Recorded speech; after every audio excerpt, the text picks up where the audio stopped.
Hi guys, it's Reece Wella again. Second video of a little explanation of why I became a ventriloquist and also as well being a singer. The first video I went on to how I became a ventriloquist, why I became a ventriloquist. So if you want to know that, then the first video is up, ready to watch. So this one is going to be about my singing, how I became a singer, why I became a singer. It's not a long story to do like my ventriloquism is. It's just a little short story basically. When I was in first school, we had a teacher called Miss Hall. I've never known her first name, and I don't want to know her first name. Being reason is I've got a lot of respect for her, because if it wasn't for Miss Hall, I wouldn't be a singer. Basically, I went into a choir I think it was in the choir of first school, and it was Miss Hall that was doing the music lessons, and I was a shy little lad. Didn't want to really get into it, but I ended up getting into it through Miss Hall, as I said. I had a passion for music by that point. I wanted to be a singer. I kept singing. I was always singing. Then I went into I think it was the end of year production for first school. My first play for the end of year, or the end of the school year completely. I can't remember if I was coming out of first school going to middle school or going from year to year. I can't remember. But I remember the one scene that I had, because it was the only scene I had when I said a couple of words. And I remember it really well. I was playing a young lad.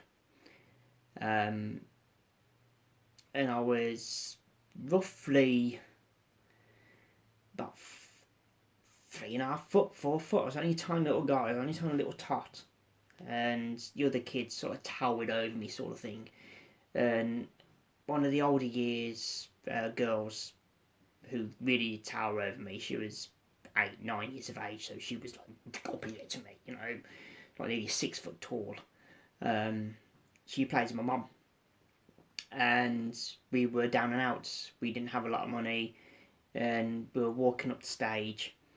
And I can remember having a bandage wrap around my hand, and that's the pipes, by the way. My mum has just turned the tap on, so if you can hear that, that's the pipes. And they tied the wrap around my hand and taped it in, and then coloured like black markings with chalk black paint, crayons or whatever, the chalk, and red and everything else all over it to make it look like it was burned and everything else dirty. I got this bandage on my right hand for a very long time, and my lines were, and this is the God's truth, I can remember it, my only lines in the play was, "Mum, I'm hungry." That's it. Those are the lines. I said nothing else after that. Absolutely nothing. And I wanted to get into acting at that point. I said, yeah, I thought to myself, I like this. I want to do this more. And as the years went on through high school, bloody hell, jumped to grow up then, didn't we? Through first school, I stopped. I didn't do any more productions.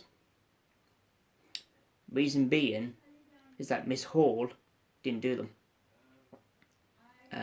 Somebody else took over, because I think at that point, I don't know if she was pregnant, she was having a baby, or she went on holiday or something up, I can't remember, but she wasn't in the school, and somebody took over, and I didn't like it because it wasn't Miss Hall.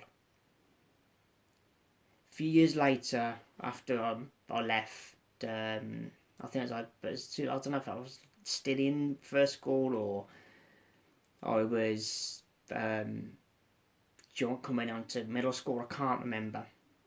But I went to the Palace Theatre in Redditch, in the town centre where I am, and Miss Hall was in a play, and it was the play version to the well-known film musical West Side Story, and she played the female character Maria, who is a Spanish girl who falls in love with an American, and vice versa, he falls in love with her.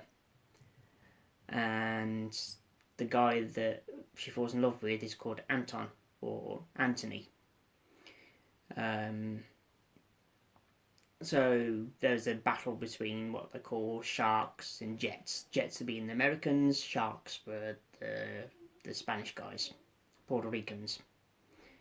And she played it really well, and obviously she started singing, and I was there, and I was loving it. She got back into it again. I think that's why she didn't do it anymore. I think she went to join this theatre group. Anyway, another few months later, into middle school. Again, nothing. I didn't join any choirs in there at all. I lost it. I didn't want to do anymore because I didn't have Miss Hall. And anyway, went on a bit further, did the normal practical class plays that you have to do. Didn't do no singing in it. I refused. I didn't want to do no singing in it. And then went from middle school to high school. I rejoined a choir in middle school. High school. I'm going back a few years now. This is not scripted. I've got nothing written down. I'm doing this stuff by memory. And I went into high school, joined the choir, got back into music. I started playing the tenor horn, which was in middle school, took it to high school, continued playing this tenor horn, brass instrument tenor horn in high school. And then a few years later, I gave it up. Not long after that, I started playing the keyboard. Started liking it. Unfortunately, I had to give it up. My fingers and wrists didn't like it. I liked it, but they didn't. They were aching after a while, went stiff. So I had to give it up. Found out that rheumatism is running in the family. So rheumatism in, wrists, fingers, joints, going crack. So I had to give it up. I then went into the end of year production when we were finishing high school. When I was coming out of high school, I went to the end of year production, and I was in the play Cabaret, which is a very well-known musical, Cabaret. And I was in that. I played as a waiter and also an extra in the background. We sung the songs that we were meant to be singing when we were on, and I got back into it. And then a few years later, I was about 18. I bumped into a guy that I know that I went to, I didn't know, but I went into another group of people, and he started singing, and he told me I could sing. I said, no, I can't. He said, yes, you can. And I went and joined the bel canto singers, which is the choir I'm in now. I've been there since I was 18. I'm now 41, and I'm still loving it. So this is why I got into singing, because I found something I wanted to do, and I stayed with it. So that's a little bit of a story of why I became a singer and why I put the singing with the ventriloquism. So a little bit of a nice story there for you. As I said, I will be doing more videos like this. I'll be thinking of other things to do. The next one, I'll probably break down how to be a ventriloquist.